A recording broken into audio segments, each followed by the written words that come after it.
magandang Miyerkules na hapon po sa inyo lahat. Mga kaibigan, tuloy-tuloy pa rin po ang paghatid namin ng mga kwentong hitik sa totoong aksyon at drama. Narito tayo ngayon sa Paraiso Memorial Park sa San Mateo, Rizal para sa isa namang kakaibang challenge. May tanong ako sa iyo at syempre para sa ating mga manonood. Naisip niyo na ba kung anong pakiramdam na nakahiga sa loob ng isang kabaong? Ako nasubukan na yan sa isang psychodrama, pero physically hindi ko pa talaga nagagawang humiga sa kabaong na ganito. Ikaw? Ako nagawa ko na yan pero mukhang hindi ko tatagal. Pero ngayon meron tayong tatlong napili ng extra challenge para sa isang kakaibang experience na ito. Yan nga pong ating challenge sa hapong ito, patagalan sa loob ng kabaong. Sino ba ang mga mapapalad na magiging tahanan ang mga kabaong na ito? Kilalanin natin sila. Challenger number 1, Maxel Buena. Dahil ko pinili ko kasi ano eh. Sabi ko kaya ba to, kabaong to. Buhay ka pa, higaan sa kabaong. Gusto ko masubukan lang kung gaano kainit sa loob ng kabaong. Pag humiga ka doon, kung gaano ako kakabahan. Datay darating dyan eh. Hihiga rin tayo sa kabaong na yan. Siguro habang may pagkakataon kang maranasang humiga na buhay ka pa para makwento mo sa mga pamilya mo, anak mo, na ganun pa lang humiga sa kabaong na buhay ka pa. Challenger number 2, Ruel Barde. Gusto ko lang ma-experience kung ano, paano ba umiga sa kabaong, ang pakaramdam, kung masaya o hindi. Pag narinig mo, nakakatakot kasi kamatayan. Pero pag inintindi mo, kumbaga, hindi naman, ba? Masaya naman. Kasi kumbaga patay ka na, okay na buhay mo eh. Challenger number 3, Reyna Mejia. Kasi pagka po may mga week kaming pinupuntahan, lagi ko pong tinatanong sa mga barkada ko kung anong feeling ng nasa kaloob ng kabaong. Tapos okay sa kabila mo. Kasi dun, pananahimik na yun. Wala ka nang haharap ng iba, kundi mabubuhay ka na lang ng kung sino ka talaga. Simple lang ang challenge. Kung sinong may pinakamahabang oras na itatagal sa loob ng kabaong, siyang idedeklarang panalo. Meron tayong mga rules and regulations. Narito. Una, kapag nasa loob na kayo ng kabaong, bawal ang maraming galaw. Pwedeng pumikit, pwedeng dumilat, pwedeng igalaw ang ulo. Pero mula balikat pababa, hindi pwedeng igalaw. Bawal din magpakita ng reaksyon. Bawal tumawa, bawal ngumiti, bawal din magsalita. Sa bawat galaw na inyong gagawin, may katumbas itong ilang minuto na ibabawas sa kabuang oras ng inyong itinagal sa loob ng kabaong. Pangalawa, merong nakalaang oras para sa breaks. Ang magpunta sa palikuran at para kumain. Pangatlo, pagdating sa pagkain, may sets of food kaming inihanda para sa kanila. First set, biskwit, noodles, kape, at tubig. Second set, kanin at iba't ibang ulam. Kung pinili nila ang huli, may katumbas itong bawas na minuto sa kabuang oras na kanilang itinagal sa loob ng kabaong. Bawal din na matulog na walang pahintulot. May sapat na oras para dyan. Meron din tayong kasamang medics para siguraduhin kaya ng inyong katawan ang challenge na ito. At ang pinakamahalaga, maraming mga bagay-bagay na mangyayari na hindi nila inaasahan. Kaya sa lahat na ito, kailangan maalala nila ang lahat ng mga rules na binanggit namin. At bago magsimula ang challenge, pinapirma muna namin ang tatlong challengers ng waiver na nagsasaad na voluntaryo silang sumali sa paligsahan na ito. Welcome to Extra Challenge! Ngayon pwede na kayo magbihis sa inyong damit na pamburol.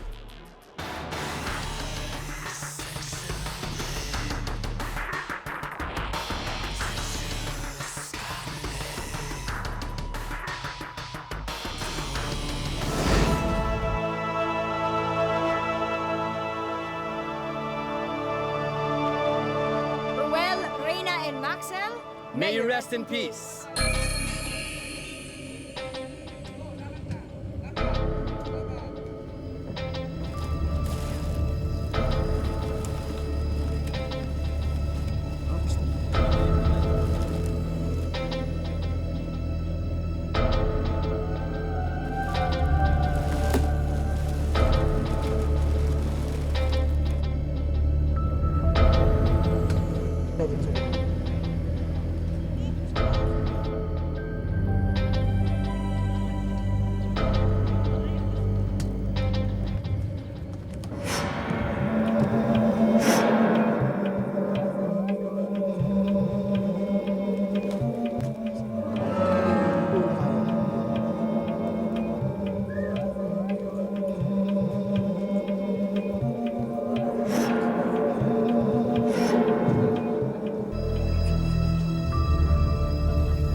Alas 3 in punto na magsimula ang challenge na patagalan sa kabaong.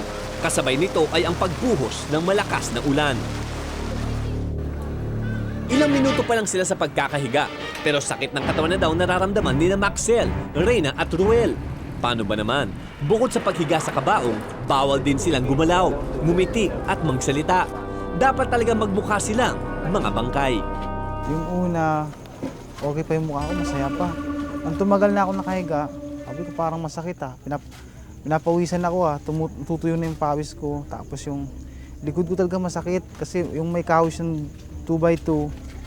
Laktaw-laktaw Isa dito malapit sa leg ko, meron dito sa bewang ko, meron sa may puwet ko. Sabi ko masakit talaga. Yung hindi pagalaw. Kasi mahirap talaga. Dahil magkakaram yung buong katawan mo eh. Hindi mo may gagal. Kasi pag diba, parang naglalak yung pagtakbo ng dugo mo. Ayun, yun yung pinakamahirap na inano ko dun siguro. Hindi yung komportable yung katawan ko nung medyo matagal na ako nakahiga. Pakiramdam ko, gusto ko tumigilid, hindi pwede. Parang gusto ko nang gumalaw, hindi pwede. Nararamdaman ko na parang bumabakat na yung kahoy. So unti-unti nang umano.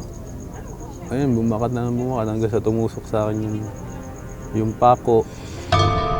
Pagtila ng ulan, nagsimula nang dumagsa ang tao para dumalaw. Hindi ko pinangarap humiga ng ganyan. Hindi ko makatagal dyan eh. May sakit ako sa puso eh.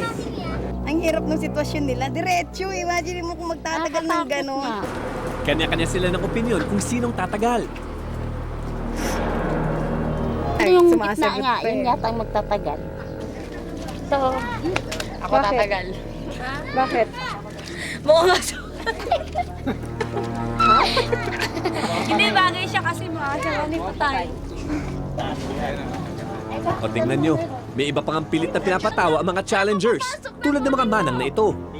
Ayaw pa na. Tawa naman oh. Talaga matpatawa yan. Uy, tawa. Huwag kayong uutot ha. Tawa, tawa. Biglang bumangon yan. Ay, may langgam sa ilong mo. Naku, papasok na sa butas. Biglang uutot ha. Biglang may utot. Kulob lahat. Sige, tingnan nga natin kung uubra ang pagpapatawa nila. Ay, may langgam, Ning. Papasok sa tainga mo. Kunin mo, Ning.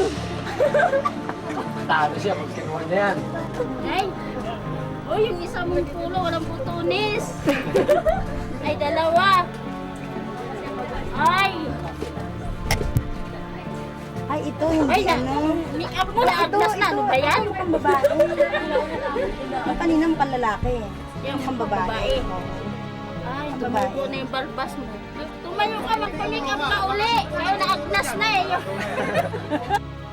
Aba, parang hindi ah. Mukhang matigas talaga ang mga bangkay. Challengers natin.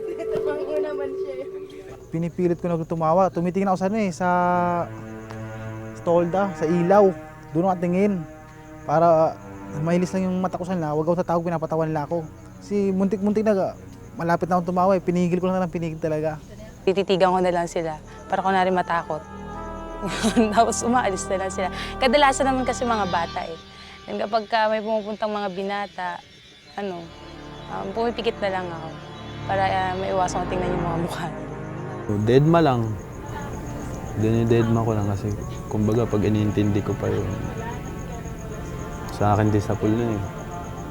Kumbaga, mapanghinaan ko ng loob. Ilang minuto lang at kumagat ng dilim.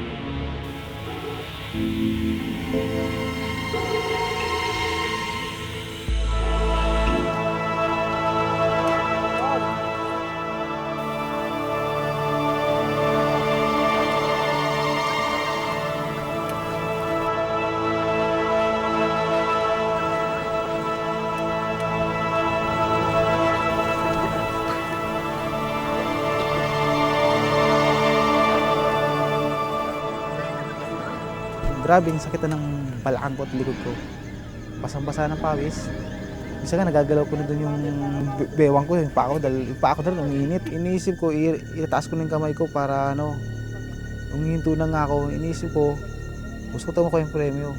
Naghanap ako ng posisyon na hindi ako mangangalay. Yung posisyon na hindi ako mangangawit. Pero kahit anong gawin ko, wala eh. Ganun talaga, mga ngawit at mga ngawit ka. Nung gabing yun, malamig siya. Tapos, totally, hindi ko na malayan yung oras eh. Akala namin 3, mga 7 pa lang.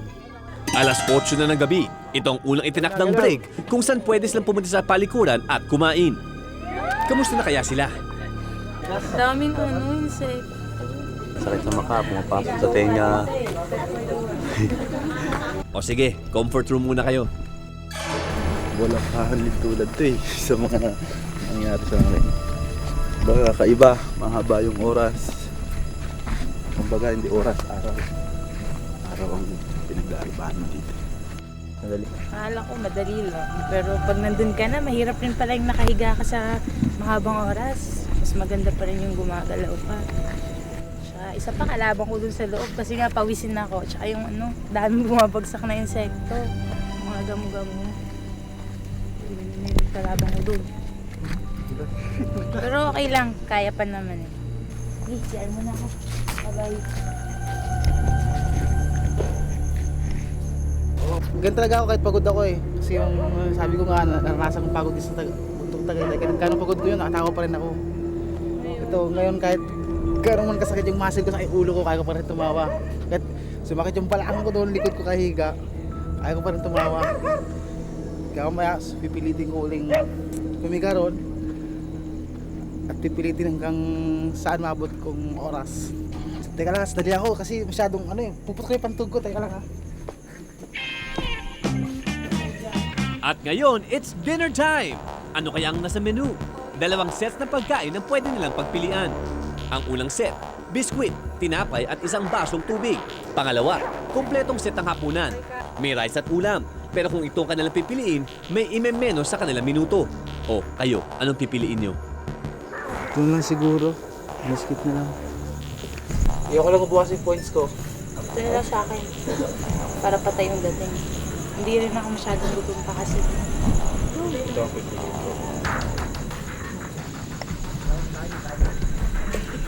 Para sa unang challenge, may menus na kagad na 55 minutes si Ruel.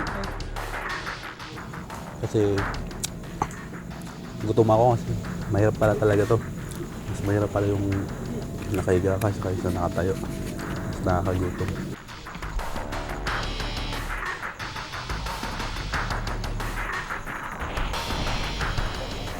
Pagkatapos ng konting kain at stretching, oras na para bumalik sa kabaong.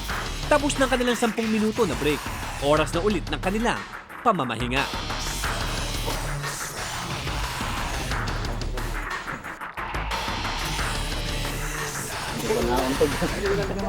Nagagulado ka, brad. Antog ba? Walit yung kwarto mo.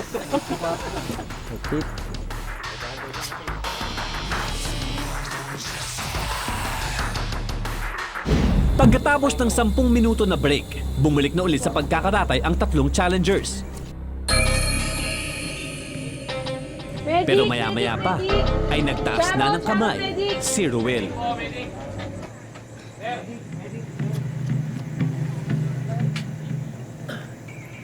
Bakit? Sinisikmura ako sa Nisikura ka?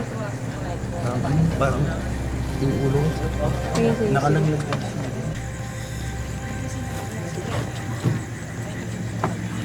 Relax ka lang, ha? Upo muna. Tumagilid ka, tagilid. Tumagilid ka, tumagilid. Tagilid ka. Sabi ko hindi ko na kaya to kasi ang sakit na eh. Ang sakit tapos nasusuka na ako. Maasim na malamig, hindi ko maintindihan. Tapos ito sumasabay na rin. Parang nung pag ganun ko, ayaw ko muna tumayo. Hindi ko alam kung namamanhid siya o mabilis lang yung takbo ng dugo. Hindi na matiis ni Ruel ang pananakit ng kanyang tiyan. Dahil dito, aatras na daw siya sa challenge. Sundan natin siya. Naiinis ako, talo ako. Kasi ikaw, pag gusto mong kumilos, meron kang gustong gawin tapos hindi mo magawa dahil kasama sa rules.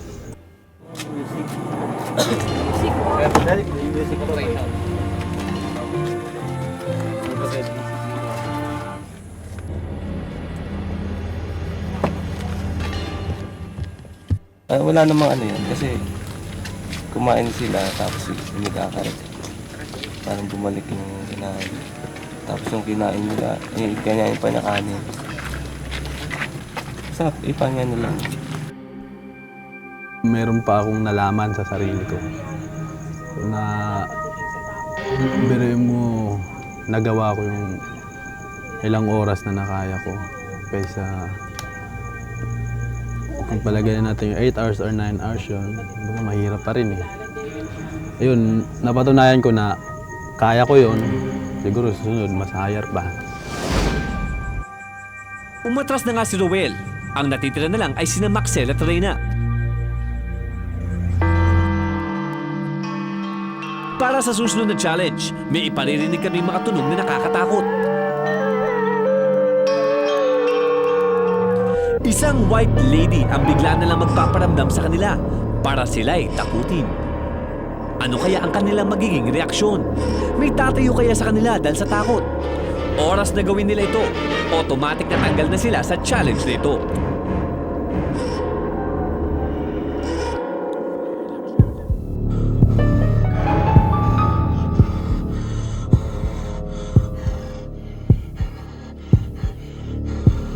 Inasahan ko na may katatakutan na nangyayari.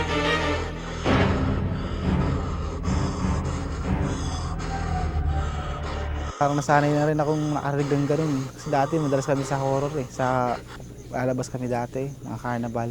Napasok namin horror. Kaya parang nasanay ako sa ganung tunog.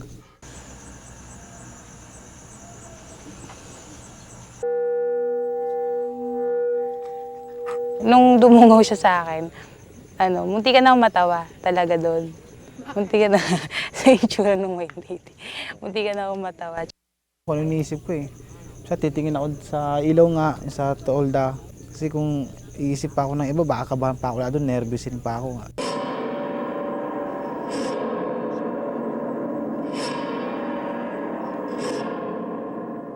Walang tumayo at wala ring gumalaw. Ang galing ng dalawang to ah. Sige, pasado kayong pareho. Palalim na ng palalim ang gabi. Bago sila tuloy matulog at magpahinga, ipaghehele muna sila.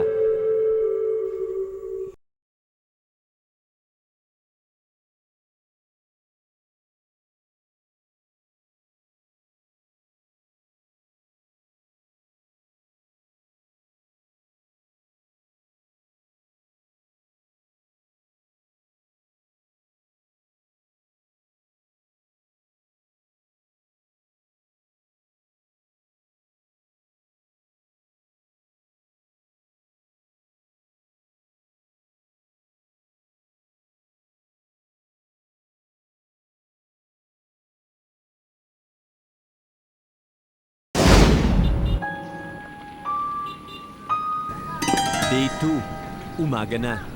Mukhang natulog pang dalawa. Okay pa kaya sila? Sinabi ko muna kay God eh, God, tulungan mo ako, sana manalo ako rito. Tapos pagkatapos yun, yung anak ko, inisip ko, yung asawa ko. Parang inisip ko kasi na anong araw pa ba kami lalabas dito, ganun. Tapos, matagal pa ba? Ganun lang sa isip ko, yung talagang gusto ko nang bumigay. Oras na para sa kanilang agahan. Pagkatapos na mahabang oras na pagkakaratay sa kabaong, makakatayo na rin ang dalawa. Okay, breakfast muna.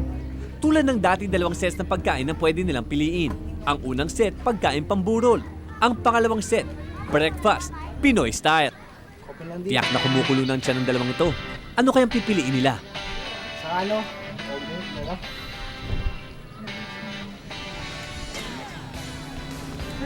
Kasi sa akin parang okay lang na kahit tubig.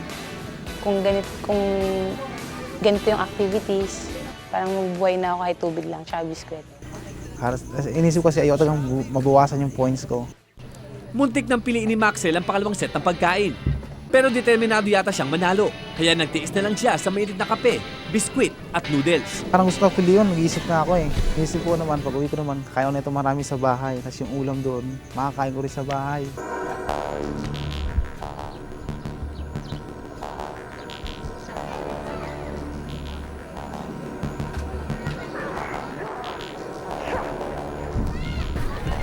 Pagkatapos kumain, CR break na naman. Sama ka ulit. Feeling ko lang Hindi ko lang sure, baka hindi na ako umabot hanggang mamaya. Kasi kung dyan kami ng tanghali, hindi ko kakayanin yung init ko. Malamang doon ako sumuko. Pero, ewan ko lang, yun ako pa rin. Wala, ito lang dito ko lang masakit. Kasi kagabi, tumigas yung muscle ko rito. Dito. Ayun lang. Ngayon masakit ko, pero tumigas. Kasi naitis ko lang. Kasi kaya pa kahit nanghina ako. Kaya pa. May ilang minuto pang natitira sa kanilang break, kaya mag-stretching muna sila. Matapos ang 10 minuto na break, balik na ulit ang dalawa sa kanilang kabaong.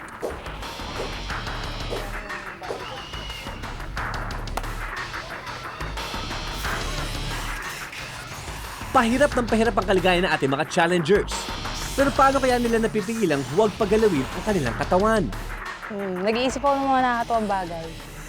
Kin-close ko yung hands ko. Yun lang. Pinagkatsaga ko na huwag kamutin. Talagang tinitiis ko lang yung katay.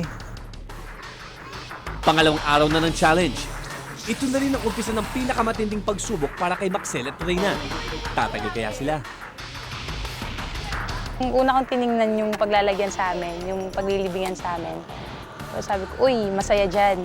Pero may naglalaro pa rin sa isip ko na, ano ba, tatakpan ba tayo ng lupa, ganito, ganyan. Yun yung tumatakbo sa isip ko kung bibilangin pa rin ba araw na nandiyan tayo sa baba.